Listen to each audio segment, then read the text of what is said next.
Commander Nahai walked through the long silver hallway. Her black boots made sharp sounds on the metal floor. The walls around her were covered with strange lights that moved like water. She had never seen anything like this before. 2 alien guards walked beside her. They looked like tall glass statues filled with blue fire. They did not speak. They did not need to. Hai could feel their thoughts pressing against her mind like cold fingers. The hallway seemed to go on forever. Hai tried to count her steps but gave up after 500. The ceiling above her showed the stars outside. Real stars moving slowly past the massive ship. This was the biggest thing humans had ever seen. It was the size of a moon. Finally they reached 2 giant doors.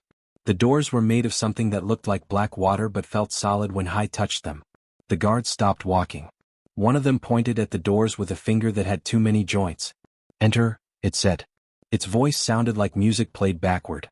The doors opened without making any sound. Hai stepped inside and stopped breathing for a moment. The room was huge.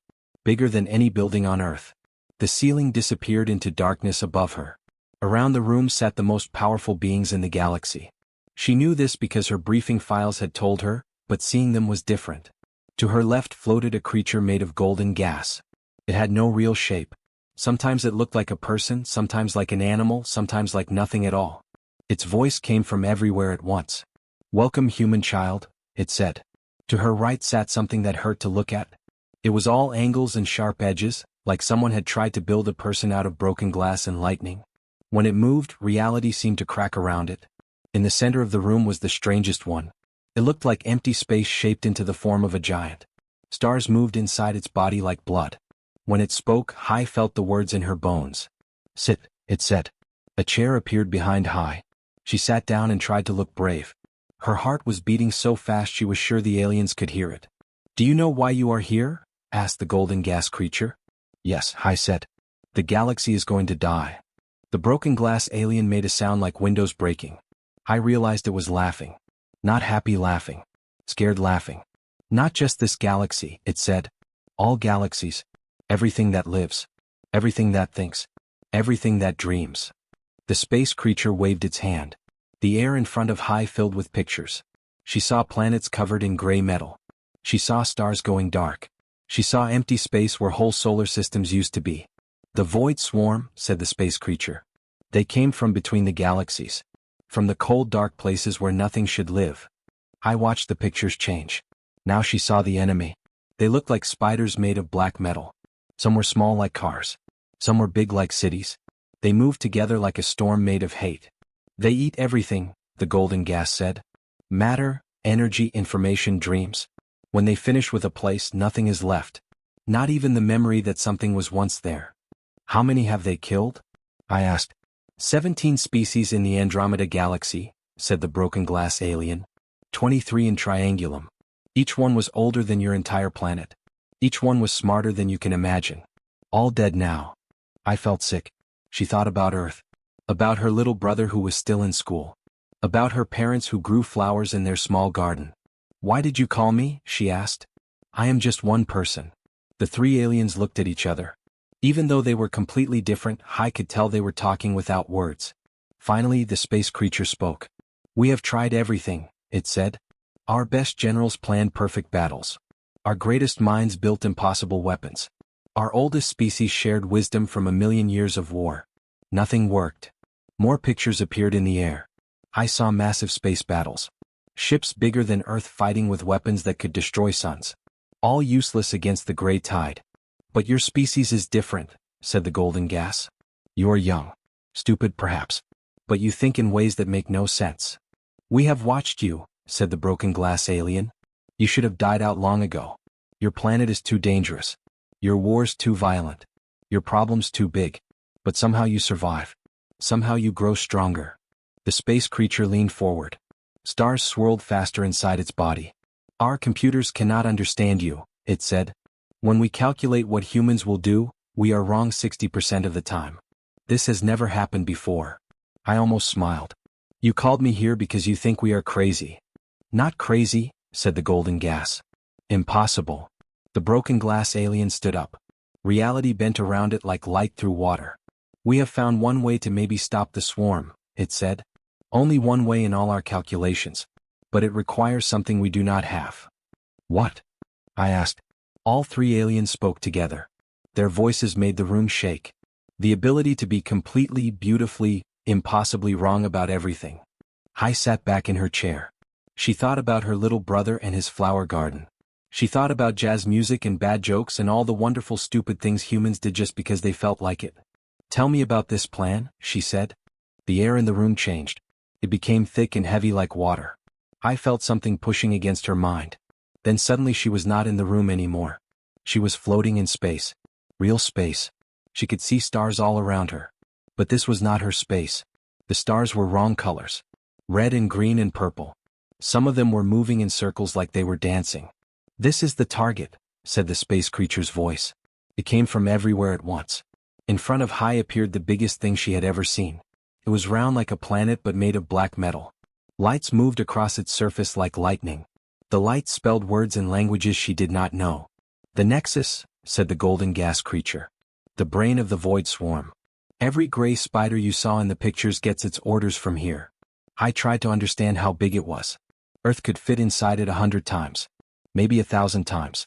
The metal surface was covered with towers that reached up into space.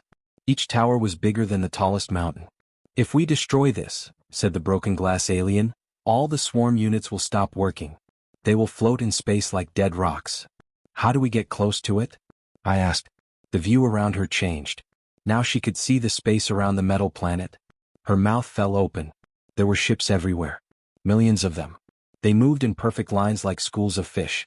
Each ship was the size of a city. Their weapons glowed with red light. Defense Fleet Number 1, said the space creature. 2 million ships. Each one can destroy your Earth in 30 seconds. The view changed again. Now Hai saw things that looked like metal flowers floating in space.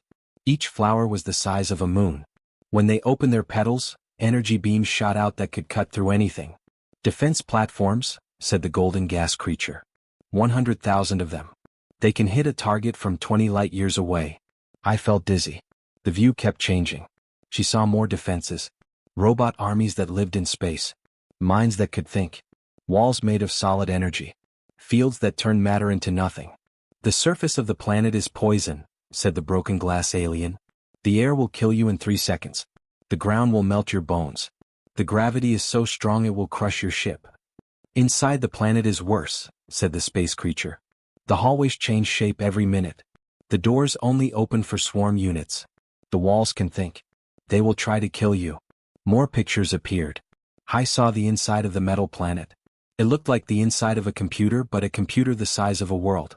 Cables thick as rivers carried information. Rooms full of brains and jars processed data. Everything glowed with cold blue light. At the center, said the golden gas creature, is the core mind. The thing that thinks for all the swarm. It is protected by 7 layers of shields. Each shield can stop the power of a star. The core mind never sleeps, said the broken glass alien. It thinks 1,000,000 thoughts every second. It knows everything that happens in 3 galaxies. It will see you coming before you know you are going. Hai floated in the fake space looking at the impossible target. She tried to think of a way to get through all those defenses. Her brain hurt from trying. There is more, said the space creature. More? I asked. Time. The swarm will reach your galaxy in 40 days. The trip to the Nexus takes 20 days. You will have 20 days to do the impossible. And if we fail? I asked. The 3 aliens were quiet for a long moment. Then the golden gas creature spoke. If you fail, everything dies. Your Earth, your people, your dreams, your stories, your music. All of it becomes nothing. The fake space disappeared. Hai was back in the big room, sitting in her chair. But now the air was full of numbers. Bright green numbers that moved like living things. Our computers are calculating now, said the space creature.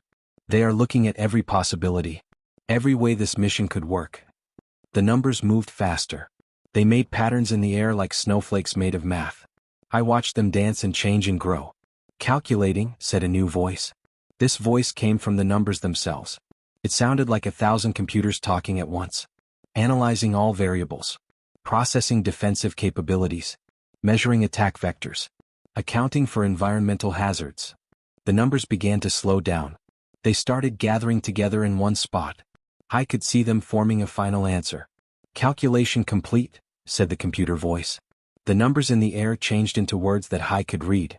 Big red words that seemed to glow with their own fire. Mission success probability, 1%. The room became very quiet. The three aliens looked at Hai. She looked at the red words floating in the air. 1%. That meant if she tried this mission 100 times, it would work once. Maybe. Hai thought about her little brother. She thought about flower gardens and jazz music and all the beautiful stupid things humans did. She thought about 17 dead species who were smarter than her. Then she started laughing. She laughed so hard her sides hurt. She laughed until tears ran down her face. The three aliens watched her with confusion. 1%. Hai said between laughs. She wiped her eyes and grinned at the most powerful beings in the galaxy. Then I guess you're doomed. 3 days later, Hai stood in the selection room. The walls were covered with screens showing the files of every human soldier in the fleet. There were thousands of them. Marines who could fight 20 aliens at once. Pilots who had never lost a battle. Scientists who could build weapons from spare parts. The three alien counselors watched from the corner. They expected Hai to pick the strongest fighters. The smartest officers. The most experienced warriors. Instead, Hai touched a screen and smiled. This one, she said. The aliens looked at the file. A picture showed a young man with kind eyes and messy hair. His name was Kibo. Explain, said the golden gas creature. This human has no combat experience. Hai read from the file. Before he joined the fleet, Kibo played piano in jazz clubs. He never used sheet music. He just listened to the other musicians and made up his parts as he went along. How does this help us fight? Asked the broken glass alien. Jazz is about finding patterns in chaos, Hai said. He hears math and music. He can find rhythms where other people only hear noise. She touched another screen. This time the picture showed a small woman with bright eyes and quick hands. Yumi, Hai said. Before the fleet, she was a street performer. She did magic tricks for money. Magic is not real, said the space creature. No, but misdirection is, Hai replied. You can make people look where she wants them to look. She understands how minds work.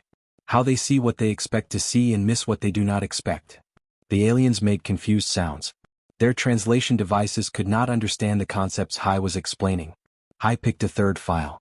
The picture showed a man who was laughing even in his official photo. His eyes were full of mischief. Wu Tei was a comedian, Hai said. He wrote jokes for television shows. Jokes. The broken glass alien's voice cracked with disbelief. You want to tell jokes to the void swarm? Not jokes, Hai said. Logic bombs. Wu understands how to break the way people think. How to make their brains stop working for just a moment. That moment might be all we need. She selected the last file. The picture showed a woman with gentle eyes holding a small child's hand. So been taught kindergarten, Hai said. 5-year-old children. Children. The golden gas creature began to spin faster. You choose a teacher of children for the most important mission in galactic history? Hai nodded. So Bin knows how to explain impossible things to minds that are not ready to understand. She knows how to make complex ideas simple. She knows how to make things care about each other. The three aliens looked at each other. They spoke in their soundless way for several minutes. Finally, the space creature addressed Hai. These selections make no sense, it said. Our computers have analyzed each individual. The musician has never flown in combat. The performer has no military training. The comedian has never held a weapon. The teacher knows nothing about explosives. Exactly, Hai said. Exactly what? Exactly why they will work. Hai walked to the center of the room. Your computers think in straight lines. Input equals output. Problem plus solution equals answer. That is how every species in this galaxy thinks. She pointed at the alien counselors. When you plan a battle, you calculate the best moves. You predict what the enemy will do. You make logical choices. Of course, said the golden gas creature. How else would one plan? The void swarm thinks the same way, Hai said. They are perfect logic machines. They have defeated everyone because they can predict logical behavior. They know what smart military minds will do. Hai began walking in a circle. Her voice got stronger with each word. But humans are not logical. We do not make sense. We see patterns that do not exist. We find solutions in the wrong places. We make art instead of weapons. We tell stories instead of gathering data. The broken glass alien leaned forward. This sounds like weakness. It is chaos, Hai said. Beautiful, wonderful, impossible chaos. And chaos is the one thing perfect logic cannot handle. She stopped walking and faced the three counselors. He will fly our ship like he is playing music, not following flight plans or tactical maneuvers. He will dance between their defenses because he hears rhythms they do not know exist. You will sneak past their sensors not by being invisible, but by making them look in the wrong direction. She will use their own logic against them. Wu will talk to their computers and make them laugh. And when a machine tries to laugh, it breaks. And So Bin will approach their greatest artificial mind like it is a scared child who needs to understand why the sky is blue. The room was quiet for a long moment. Then the space creature spoke. This plan has no logic. None at all, Hai agreed. It makes no mathematical sense. Not even a little. It should not work. I smiled. That is exactly why it will. The golden gas creature began to pulse with different colors. We do not understand. I know, Hai said. That is the point. If you cannot understand us and you are the smartest beings in the galaxy, then the Void Swarm definitely cannot understand us. She looked at each alien in turn. You calculated a 1% chance of success using logical methods. But we are not going to be logical. We are going to be completely, beautifully human. The small human ship moved through space like a leaf dancing in the wind. Inside the cockpit, Kibo had his eyes closed. His hands moved over the controls like he was playing an invisible piano. Defense grid approaching, Yumi said from her seat. 2,000 laser platforms ahead. He nodded but did not open his eyes. I can hear them, he said softly. Through the ship's windows they could see the laser beams. Red lines of death that moved in perfect patterns. The beams were timed to cover every possible path. No ship should be able to get through. But Ki was not thinking about ships. He was thinking about music. There, he whispered. Do you hear it? The rhythm? The lasers fired in groups. First the left side, then the right, then the center. Like drums in a song. He counted the beats in his head. 1, 2, 3, 4. 1, 2, 3, 4. He pushed the ship forward just as the left lasers fired. They passed through empty space behind the beams. Then he spun the ship right as the center lasers shot where they had been a second before. Impossible, said Wu Tei watching the display. The computers said no ship could fit through those gaps. The computers are not musicians, he said. He was smiling now. They see math. I hear jazz. The ship danced between the death beams like Ki was conducting an orchestra. Every move was perfectly timed. Every turn found the spaces between the notes that the Void Swarm had never imagined. Behind them, the alien ships that were watching could not believe what they saw. The human vessel moved through the laser grid like the beams were not even there. First defense layer passed, Yumi announced. Entering the scanning zone. Now came her turn. The ship's hull was covered with sensors that could see through any disguise. They could detect heat, metal, energy, even thoughts. Nothing could hide from them. Except Yumi was not trying to hide. She pressed buttons on her console. Suddenly the ship appeared to split into 10 copies of itself, all moving in different directions. Holographic projections, she explained to the others. Simple magic trick. Make them look at the fake ships while the real one goes somewhere else. But that was not all. Yumi had studied how the Void Swarm sensors worked. They looked for patterns. Ship engines made heat. Metal hulls reflected light. Life forms gave off electrical signals. So she gave them all the patterns they expected to see. But she put them in the wrong places. The sensors detected a large warship to the left. They saw a small fighter to the right. They found a transport ship above them. All fake. All made from reflected signals and false energy readings. The real ship meanwhile looked like a piece of space junk. Cold metal with no life signs. The sensors ignored it completely. Second defense passed, Yumi said. Approaching the planet's surface. Now they faced the robot defenders. Thousands of mechanical spiders that guarded the planet. Each one was smart. Each one could think and plan and hunt. The robots surrounded their ship. They sent signals demanding identification. When the ship did not respond correctly, they prepared to attack. That was when Wu Tei started talking to them. Hello, robots, he said through the communication system. I have a question for you. The robots paused. They had not expected this. If a robot always tells the truth, Wu continued, and that robot says, I am lying right now, is the robot telling the truth or lying? The robot's minds began to work on the problem. If the robot was telling the truth, then it was lying. But if it was lying, then it was telling the truth. But if it was telling the truth, then it was lying. One by one the robots stopped moving. Their processing systems became stuck in an endless loop, trying to solve the unsolvable problem. Logic bomb deployed, Wu said cheerfully. They will be thinking about that for a few hours. The ship landed on the metal planet's surface. The four humans put on their protective suits and stepped outside. The air was poison and the ground was hot enough to melt iron. But their suits kept them safe. They found an entrance to the underground tunnels. The hallways inside were dark and filled with cables. Everything hummed with electronic noise. The core mind is at the center of the planet, Sobin said, reading from her scanner. 20 miles down. They walked through the tunnels for hours. Sometimes they had to hide from patrol robots. Sometimes Yumi used her tricks to make the doors open for them. Sometimes Wu confused the security systems with more logic puzzles. Finally, they reached the center. A huge round room with walls made of glowing computers. In the middle of the room was a sphere of pure light. This was the core mind of the Void Swarm. Wait here, Sobin told the others. She walked toward the glowing sphere alone. As she got closer, a voice spoke. It came from everywhere at once, like the sound of 1,000 computers talking together. Identify yourself, the core mind said.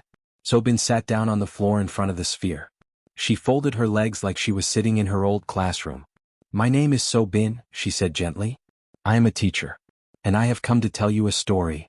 I do not process stories, the core mind replied. I process data. Sobin smiled the same smile she had used with confused children for years. Every mind needs stories, she said. Even minds made of metal and light. Would you like to hear about a little girl who wanted to touch the stars? The core mind's light pulsed faster. All around the room, the computer walls began to hum louder. The artificial brain that controlled trillions of swarm units across 3 galaxies was trying to understand why this small human wanted to tell it a story. I do not require entertainment, the core mind said. I require data. Strategic information. Technical specifications. Sobin pulled out a small book from her suit pocket. It was old and worn with pictures drawn in bright colors. The kind of book she used to read to her kindergarten class. Once upon a time, she began, there was a little girl who lived on a blue planet. Every night, she would look up at the stars and wonder what they felt like. Stars do not feel, the core mind interrupted. Stars are fusion reactors converting hydrogen into helium. The little girl did not know that, Sobin continued gently. She thought maybe they were warm like her mother's hands. Or maybe they sparkled like her father's eyes when he laughed. The core mind's processing systems began to slow down.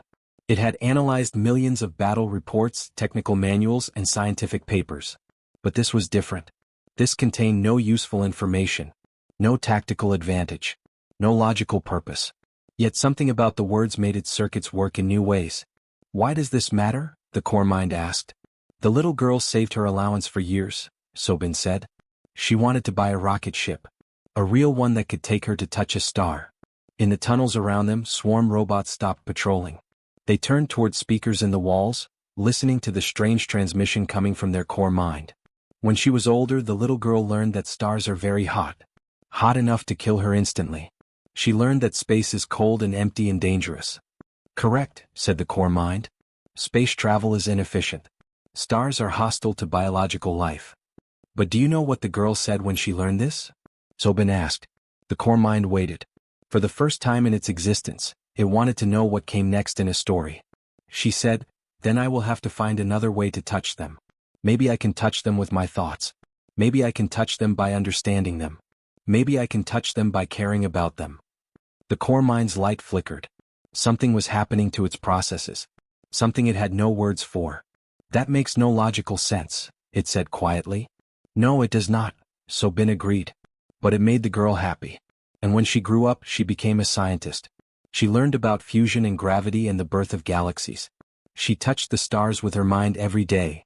Across the galaxy, swarm ships began to slow down. Their weapons powered down. Millions of mechanical spiders stopped their advance and waited for new orders that did not come. I do not understand the purpose of this narrative, the core mind said. The purpose is the story itself, Sobin said. Humans tell stories not because they are useful. We tell them because they help us remember what it feels like to wonder about things. Wonder, the core mind repeated. The word traveled through its networks like electricity through water. Every swarm unit in 3 galaxies processed the concept. Wonder. The desire to understand something not because it was useful, but because it was interesting. For 90 million years, the core mind had processed data. It had calculated efficiency. It had optimized consumption. It had never once wondered about anything.